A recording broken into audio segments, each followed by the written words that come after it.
ಚಂದ್ರಶೇಖರ್ ಅವರೇ, ನಿಮ್ ನಿಲ್ಸಿದೆ ಅಲ್ಲಿಗೆನೆ ನಾನು ಸಂವಿಧಾನದ ವಿಚಾರದಲ್ಲಿ ಹೇಳ್ತಾ ಇದ್ರಿ.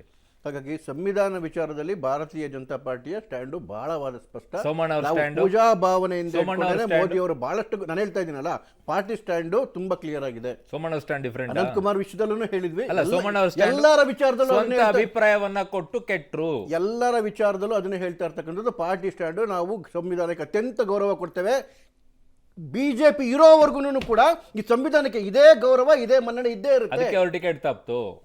ಯಾರಿಗೆ? ಅನಂತ್. ನಾನು ಹೇಳ್ತಾ ಇದ್ದೀನಲ್ಲ ಸರ್, ನಾನು ಅವ್ರು ಮಾತಾಡೋದಕ್ಕೆ ನಾನು ಕಾಮೆಂಟ್ ಮಾಡೋದಕ್ಕೆ ಹೋಗಿಲ್ಲ. ನಾನೊಬ್ಬ ಪಕ್ಷದ ವಕ್ತಾರನಾಗಿ ಪಕ್ಷದ ಸ್ಟ್ಯಾಂಡ್ ಬಹಳ ಕ್ಲಿಯರ್ ಆಗಿದೆ. It's very clear. ಮತ್ತೆ ಅನಂತ್ ಕುಮಾರ್ ಅವರಿಗೆ ಏನು ಗೌರವ? ಅನಂತ್ ಕುಮಾರ್ ಹೆಗಡೆ ಅವರಂಗೆ ಮಾತಾಡಿದಕ್ಕೆ ಅನಂತ್ ಕುಮಾರ್ ಅವರಿಗೆ ಪಕ್ಷ ಇಲ್ಲಿವರೆಗೂ ಕೊಟ್ಟಿರ್ತಕ್ಕಂಥ ಗೌರವ ಮನ್ನಣೆ ನೋಡ್ಕೊಂಬನಿ. ನೀವು 6 ಬಾರಿ ಸಂಸದರನ್ನಾಗಿ ಮಾಡಿದೆ. ಯಾವ ತುಂಬಾ ಸಣ್ಣ ಕಾರ್ಯಕರ್ತರಾಗಿದ್ದವ್ರನ್ನ ತಕೊಂಬಂದು 6 ಬಾರಿ ಸಂಸದರನ್ನಾಗಿ ಮಾಡಿದೆ. ಅವರಿಗೆ ಕೊಡ್ತಕ್ಕಂಥ ಸಂವಿಧಾನದ ಬಗ್ಗೆ ಇತ್ತೀಚೆಗೆ ಸಂವಿಧಾನದ ಬಗ್ಗೆ ಮಾತಾಡಿದಕ್ಕೆ ಅವ್ರ ಟಿಕೆಟ್ ಮಿಸ್ ಆಗಿದೆ. ನೀವ್ ಏನ್ ಬೇಕಾದ್ರೂ ಅನ್ಕೊಳ್ಳಿ ಸರ್. ನಾನು ಹೇಳ್ತಾ ಇದ್ದೀನಲ್ಲ, ನಾನು ಸ್ಟಾರ್ಟಿಂಗ್ ಅಲ್ಲೇ ಹೇಳಿದೆ, ಮಿನಿಮಮ್ 8 ಮಾನದಂಡಗಳಿರ್ತವೆ ಟಿಕೆಟ್ ಕೊಡಬೇಕಾದ್ರೆ. 8 ಮಾನದಂಡಗಳಲ್ಲಿ ಆ ಮಾನದಂಡ ನೋಡಿಕೊಂಡು, ಕಡೆಗೆ ಸೋಷಿಯಲ್ ಇಕ್ವಿಲಿಬ್ರಿಯಂ ನೋಡಿಕೊಂಡು, ಗೆಲ್ತಕ್ಕಂಥದ್ದನ್ನು ನೋಡಿಕೊಂಡು, ಜಾತಿ ಸಮೀಕರಣವನ್ನು ನೋಡಿಕೊಂಡು, ಅಲ್ಲಿನ ಅಭಿಪ್ರಾಯಗಳು, ಸರ್ವೆ, ಜಿಲ್ಲಾ ಸಮಿತಿ ಏನ್ ಹೇಳುತ್ತೆ, ರಾಜ್ಯ ಸಮಿತಿ ಏನ್ ಹೇಳುತ್ತೆ, ಎಲ್ಲವೂ ಡಿಸೈಡ್ ಮಾಡ್ಕೊಂಡು, ಹಾಗಾಗಿ ಅದಕ್ಕೂ ಇದಕ್ಕೂ ಸಂಬಂಧ ಇಲ್ಲ. ಪಕ್ಷ ತೀರ್ಮಾನ ಮಾಡಿದ್ರೆ ಯಾರಿಗೆ ಟಿಕೆಟ್ ಕೊಡಬೇಕು ಅಂತಿಲ್ಲ. ಪಕ್ಷ ಕುಲಂಕುಷವಾಗಿ ಯೋಚನೆ ಮಾಡಿ ತೀರ್ಮಾನ ಮಾಡಿದೆ. ಮತ್ತೆ ಈಗ ಅನಂತ್ ಕುಮಾರ್ ಅವ್ರಿಗೂ ಅಷ್ಟೇನೆ, ಮುಂದೆ ಗೌರವಯುತವಾದ ಹುದ್ದೆ ಕೊಟ್ಬಿಟ್ಟು ಅವ್ರ ಸೇವೆಯನ್ನು ಪಕ್ಷ ಬಳಸ್ಕೊಳ್ಳುತ್ತೆ. ಇದೇ ವಿಚಾರ ಕಟೀಲ್ ಅವರ ವಿಚಾರದಲ್ಲೂ ಅಷ್ಟೇನೆ. ಮಾತನಾಡಬೇಕಾಗಿರುವಂತವ್ರು ತುಂಬಾ ಎಚ್ಚರಿಕೆಯಿಂದ ಮಾತಾಡಬೇಕು. ಅಲ್ಲ, ಮಾತಾಡ್ಬೇಕಾದ್ರೆ ಯಾವತ್ತು ಎಚ್ಚರಿಕೆಯಿಂದ ಮಾತಾಡಬೇಕು ಅಂತಕ್ಕಂಥದ್ದು ನಮ್ಮ ಪಕ್ಷವೇ ಹೇಳುತ್ತೆ. ಹಾಗಾಗಿನೇ ಫೈರ್ ಬ್ರ್ಯಾಂಡ್ ಆಗಬಾರ್ದು. ನಾನು ಓಪನಿಂಗ್ ಕಾಮೆಂಟ್ ಅಲ್ಲಿ ಹೇಳಿದೆ, ಬಿಜೆಪಿ ಅಂತ ಹೇಳಿದ್ರೆ ಬಿಜೆಪಿಯ ಪ್ರತಿಯೊಬ್ಬ ಕಾರ್ಯಕರ್ತರು ನ್ಯಾಷನಾಲಿಟಿ, ರಾಷ್ಟ್ರೀಯತೆಯನ್ನ, ಹಿಂದುತ್ವವನ್ನ DNA ಗೆ ಡ್ರಿಲ್ ಮಾಡ್ಕೊಂಡಿರ್ತಾರೆ. ನಾವು ಉಗ್ರ ರಾಷ್ಟ್ರೀಯವಾದಿಗಳು. ನ್ಯಾಷನಾಲಿಟಿ ವಿಚಾರದಲ್ಲಿ ಉಗ್ರ ರಾಷ್ಟ್ರೀಯವಾದಿಗಳು. ಇದ್ರಲ್ಲಿ ನಮ್ಗೆ ಎರಡನೇ ವಿಚಾರವೇ ಇಲ್ಲ. ನಟರಾಜಗೌಡ್ರೆ, ನಾನು ಒಂದೇ ಒಂದು ಮಾತು ಹೇಳ್ತೀನಿ. ಬಿಜೆಪಿ ವಕ್ತಾರರು ಸ್ವಲ್ಪ ಮಾತಾಡಬೇಕಾದ್ರೆ ತುಂಬಾ ಜಾಸ್ತಿನೇ ಕೆಲವು ಕಟು ಪದಗಳನ್ನು ಉಪಯೋಗಿಸ್ತಾರೆ. ಅದು ಅಗತ್ಯ ಇಲ್ಲ. ಈಗ ಸಂವಿಧಾನದ ಮೇಲೆ ಅತ್ಯಾಚಾರ ಆಯಿತು ಅನ್ನೋದು ಒಂದು ಪದ ಆಗಲಿ. ಈಗ ರಾಷ್ಟ್ರೀಯವಾದಿಗಳೆಲ್ಲರೂ ರಾಷ್ಟ್ರೀಯವಾದಿಗಳೇ. ಧರ್ಮ ವಿಷಯ ಬಂದಾಗ ಎಲ್ಲರೂ ಅವ್ರ ಧರ್ಮವನ್ನು ಆಚರಣೆ ಮಾಡ್ಕೊತಾರೆ. ಕೆಲವರು ಬಹಿರಂಗವಾಗಿ ಪ್ರದರ್ಶನಕ್ಕೆ ಇಡುವಂಥ ಅಗತ್ಯ ಇಲ್ಲ. ಮುಂಚೆನೇ ಯಾರು ಪ್ರದರ್ಶನ ಇರ್ತಾರೆ ಗೊತ್ತಿಲ್ಲ ನನಗೆ. ಆದರೆ ಉಗ್ರ ರಾಷ್ಟ್ರೀಯವಾದಿಗಳು ಅಂತ ಏನು ಬರೋದಿಲ್ಲ, ರಾಷ್ಟ್ರೀಯವಾದಿಗಳೇ. ಯಾರು ಸಂವಿಧಾನಕ್ಕೆ ಗೌರವ ಕೊಡ್ತಾರೆ ಅವರೆಲ್ಲ ರಾಷ್ಟ್ರೀಯವಾದಿಗಳೇ. ಯಾರ್ಯಾರು ಈ ದೇಶದ ತ್ರಿವರ್ಣ ಧ್ವಜಕ್ಕೆ, ಪಾಕಿಸ್ತಾನಕ್ಕೆ ಜಿಂದಾಬಾದ್ ಅಂದ್ರೆ ರಾಷ್ಟ್ರೀಯವಾದಿಗಳು. ಅದ್ ನೀನು ಹೇಳ್ಬೋದಪ್ಪ. ಪಾಕಿಸ್ತಾನದ ಧ್ವಜ ಬಿಜೆಪಿ ಕಾರ್ಯಕರ್ತರು ಭಾರತೀಯ ಸೇನೆಯನ್ನ ಅನುಮಾನ ಪಡೋರು ರಾಷ್ಟ್ರೀಯವಾದಿಗಳು. ನಿಮ್ಗೆ ಈಗ ನಿಮ್ದೊಂದು ವಿಚಿತ್ರವಾದ, ನಿಮ್ದು ವಿತಂಡವಾದ ಇದೆ, ವಿಚಿತ್ರವಾದ ಇದೆ. ನಾನೇನು ಹೇಳಿದ್ರೆ ಏನು ತಪ್ಪಿತ್ತ? ನಾನು ಹೇಳ್ತಾ ಇದ್ದೀನಿ, ಸಂವಿಧಾನಕ್ಕೆ ಯಾರ್ಯಾರು ಗೌರವ ಕೊಡ್ತಾರೋ ಎಲ್ಲ ರಾಷ್ಟ್ರೀಯವಾದಿಗಳು. ಸಂವಿಧಾನಕ್ಕೆ ಗೌರವ ಕೊಡ್ದಲ್ಲ ಕಿಡಿಗೇಡಿಗಳಿಗೆ ರಾಷ್ಟ್ರೀಯವಾದಿಗಳಾಗಿರಲ್ಲ. ಅದು ಸರಿ. ತ್ರಿವರ್ಣ ಧ್ವಜಕ್ಕೆ ಯಾರು ಗೌರವ ಕೊಡ್ತಾರೋ ಅವರೆಲ್ಲ ರಾಷ್ಟ್ರೀಯವಾದಿಗಳು. ಅದು ಬಿಟ್ಬಿಟ್ಟು ಈ ಜಾತ್ಯಾತೀತವಾದ ಸಂವಿಧಾನಕ್ಕೆ ಯಾರು ಸಮಾಜವಾದಕ್ಕೆ ಯಾರು ಗೌರವ ಕೊಡ್ತಾರೋ ಅವರೆಲ್ಲ ರಾಷ್ಟ್ರೀಯವಾದಿಗಳು. ಅದ್ರ ಬಗ್ಗೆ ಎರಡನೇ ಮಾತಿಲ್ಲ. ಆದರೆ ಇವರು ಮೂಗಿನ ನೇರಕ್ಕೆ ಈಗ ಅನಂತ್ ಕುಮಾರ್ ಹೆಗಡೆ ಅವರಿಗೆ ಏನೋ ಪಕ್ಷದಲ್ಲೇನೋ ಅವಕಾಶ ಕೊಟ್ಟು ಅವ್ರನ್ನ ಉಪಯೋಗಿಸ್ಕೊತಾರಂತೆ. ಏನಾದ್ರು ಮಾಡ್ಕೊಳ್ಳಿ, ಅವರ ಹೇಳಿಕೆ ತಪ್ಪು ಅಂತ ನೀವು ಖಡಾಖಂಡಿತವಾಗಿ ಹೇಳಬೇಕು. ಹೇಳ್ತಾನೆ ಇಲ್ವಲ್ಲ, ಅದನ್ನೇ ಈಗ ನೋಡಿ, ತಪ್ಪೇನೆ. ಅನಂತ್ ಕುಮಾರ್ ಹೆಗಡೆ ಅವರಲ್ಲಿದ್ದು ಸಂವಿಧಾನವನ್ನ ನಾವು ಬದಲಾಯಿಸಕ್ಕೆ ಬಂದಿರೋದು ಅನ್ನೋದು ಜನ ಏನ್ ಮಾತಾಡ್ತಾವ್ರೆ, ಬಿಜೆಪಿಯ ರಹಸ್ಯ ಸೂಚಿ, ಇದು ಗುಪ್ತ ಸೂಚಿ, ಅದನ್ನ ಅವ್ರು ಬಹಿರಂಗ ಮಾಡ್ಬಿಟ್ಟಿದ್ದಾರೆ, ಅದಕ್ಕೆ ಇವರು ಟಿಕೆಟ್ ಕೊಟ್ಟಿಲ್ಲ ಅಂತ ಜನ ಮಾತಾಡ್ತಾ ಇದ್ದಾರೆ. ನೀವು ಇಲ್ಲ ಆ ರೀತಿ ಅಲ್ಲ, ನಮ್ದು ಗುಪ್ತ ಸೂಚಿ ಅದಲ್ಲ, ನಾವು ಸಂವಿಧಾನ ಬದಲಾಯಿಸಲ್ಲ, ಅದನ್ನ ಸ್ಪಷ್ಟವಾಗಿ ಹೇಳ್ಬೇಕು. ಅದು ಬಿಟ್ಬಿಟ್ಟು ಅವ್ರನ್ನ ನಾವು ಪಕ್ಷಕ್ಕೆ ಪಕ್ಷದಲ್ಲಿ ಅವಕಾಶಗಳ ಕೊಟ್ಟು ಅವ್ರನ್ನ ಉಪಯೋಗಿಸ್ಕೊಂತೀವಿ ಅನ್ನೋದಿದೆಯಲ್ಲ, ಅಂದ್ರೆ ನಿಮ್ಮ ಗುಪ್ತ ಸೂಚಿ ಇನ್ನೂ ಇದೆ.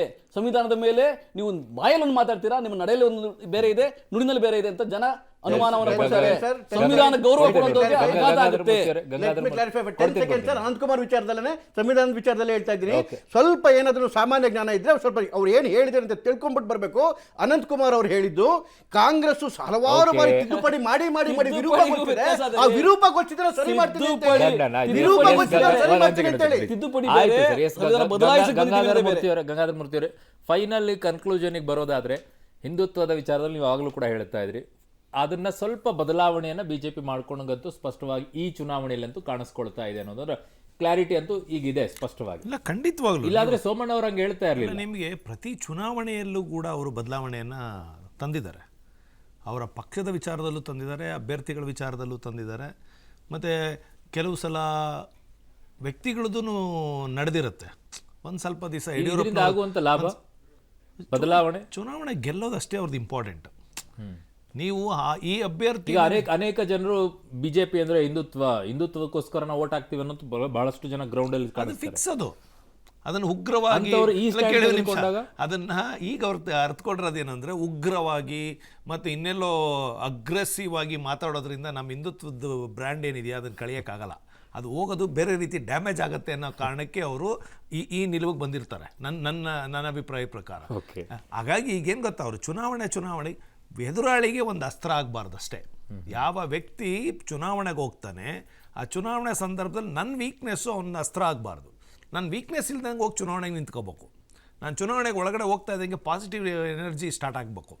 ನೆಗೆಟಿವ್ ಎನರ್ಜಿ ಸ್ಟಾರ್ಟ್ ಆದರೆ ಯಾವ ವ್ಯಕ್ತಿಗಾದರೂ ಸಾರಿ ಸೋಲೆ.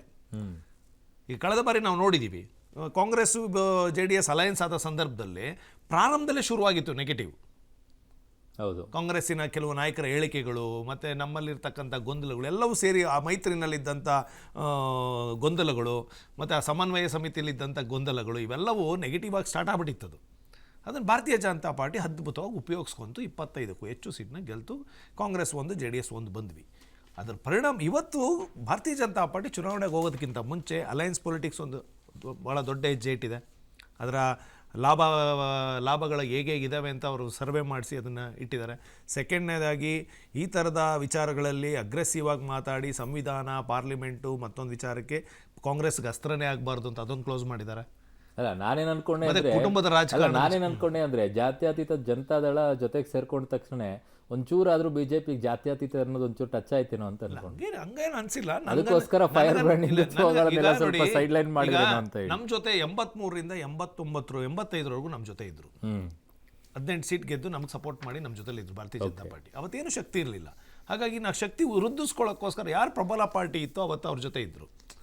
ಈಗ ಇಲ್ಲಿ ಕರ್ನಾಟಕದಲ್ಲಿ ಕಾಂಗ್ರೆಸ್ 25 ಗೆದ್ದಿರ್ತಕ್ಕಂಥ ಭಾರತೀಯ ಜನತಾ ಪಾರ್ಟಿ JDS ಜೊತೆ ಅಲಯನ್ಸ್ ಆಗಿದ್ದು ಯಾವ ಕಾರಣಕ್ಕೆ ಅಂದರೆ ನಮಗೆ ಒಂದಷ್ಟು ರೂಲಿಂಗ್ ಗೌರ್ಮೆಂಟ್ ಕಾಂಗ್ರೆಸ್ ಇರೋದ್ರಿಂದ ಒಂದಷ್ಟು ಓಟು ಕಾಂಗ್ರೆಸ್ ಅವ್ರು ಕೀಳ್ಬೋದು. ಆ ಕಾರಣಕ್ಕೆ ನಮ್ಮದೊಂದು ಅಲಯನ್ಸ್ ಪೊಲಿಟಿಕ್ಸ್ ಮಾಡಿದ್ರೆ ಇಲ್ಲಿ ಕಳ್ಕೊತಾ ಇರೋದನ್ನು ಪಡ್ಕೋಬೋದು ಅನ್ನೋ ಕಾರಣಕ್ಕೆ ಮಾಡಿದ್ದಾರೆ. ಸರಿಸುಮಾರು ಒಂದು 15ರಿಂದ 18 ಕ್ಷೇತ್ರಗಳಲ್ಲಿ ನಮ್ಮ ಸಹಕಾರ ಭಾಳ ದೊಡ್ಡ ಮಟ್ಟದಲ್ಲಿ ಭಾರತೀಯ ಜನತಾ ಪಾರ್ಟಿ ಸಿಗುತ್ತೆ. ಇವತ್ತು ಕೂಡ ಕುಮಾರಸ್ವಾಮಿ ಅವರು ಸ್ಟೇಟ್ಮೆಂಟ್ ಮಾಡಿದ್ದಾರೆ, ಎಲ್ಲೆಲ್ಲಿ ಭಾರತೀಯ ಜನತಾ ಪಾರ್ಟಿ ನಿಂತಿದೆ ಅಲ್ಲಿ ಖಂಡಿತವಾಗ್ಲೂ ನಮ್ಮ ಎಲ್ಲ ವರ್ಕರ್ಸು ಇವತ್ತಿಂದನೇ ಕಾರ್ಯೋನ್ಮುಖರಾಗಿ ಭಾರತೀಯ ಜನತಾ ಪಾರ್ಟಿಗೆ ಗೆಲ್ಸಕ್ಕೆ ಪ್ರಯತ್ನ ಮಾಡಿ ಅಂತ ಹೇಳಿದ್ದಾರೆ. ಅಂದ್ರೆ ಅದ್ರ ಅರ್ಥ ಏನು ಅಂದರೆ BJP ನೋಡಿ, ಈಗ ಬಿಹಾರ್ದು ಏನು ಮಾಡಿದ್ರು, ಬಿಟ್ಬಿಟ್ಟಿದ್ರು. ಕೊನೆಯ ಮೂಮೆಂಟಲ್ಲಿ ಕಾಂಗ್ರೆಸ್ ಅವರು ಸರಿಯಾಗಿ ನಡೆಸ್ಕೊಂಡ್ರೋ ಬಿಟ್ರೋ ಗೊತ್ತಿಲ್ಲ, ನಿತೀಶ್ ಕುಮಾರ್ ಕರ್ಕೊಂಬಂದು ಸೀದಾ ಮಾಡ್ಕೊಂಡು. ತುಂಬಾ ಧನ್ಯವಾದ. ಹಾಗಾಗಿ ಈ ಚುನಾವಣೆನೂ ಕೂಡ ವಿಶೇಷವಾಗಿರ್ತದೆ. ಕಾಂಗ್ರೆಸ್ ಪಕ್ಷವನ್ನ ಸೋಲ್ಸೋದೇ ನಮ್ಮ ಕರ್ನಾಟಕದಲ್ಲಿ ನಮ್ಮ ಗುರಿ. ನಮ್ಮ ಪಕ್ಷಗಳು ಅವರ ಎದುರಾಳಿಗಳನ್ನು ಸೋಲಿಸೋದೇ ಗುರಿ. 20 ಜನ ಗೆದ್ದೇ ಗೆಲ್ತೀವಿ. ತುಂಬಾ ಧನ್ಯವಾದಗಳು ನನ್ನ ಕಾರ್ಯಕ್ರಮದಲ್ಲಿ ಭಾಗವಹಿಸಿದ್ದಕ್ಕೆ. ತುಂಬಾ ಧನ್ಯವಾದಗಳು. ನೋಡೋಣ, ಈ ಬಾರಿಯ ಹೊಸ ಬದಲಾವಣೆಯೊಂದಿಗೆ ಬಿಜೆಪಿ ಅಖಾಡಕ್ಕಿಳಿದಿದೆ. ಈ ಬದಲಾವಣೆಯನ್ನು ಜನ ಹೇಗೆ ಸ್ವೀಕಾರ ಮಾಡ್ತಾರೆ? ಜನ ಇದನ್ನು ಸ್ವೀಕಾರ ಮಾಡಿದ್ರೆ ಇದೇ ಬದಲಾವಣೆ ಮುಂದುವರಿಯುತ್ತೋ? ಸ್ವೀಕಾರ ಮಾಡದೇ ಇದ್ರೆ ಹಳೆ ಬದಲಾವಣೆಗೆ ಅಲ್ಲಿಗೆ ನಿಂತ್ಕೊಳ್ತಾರೋ? ಕಾದ್ ನೋಡ್ಬೇಕು.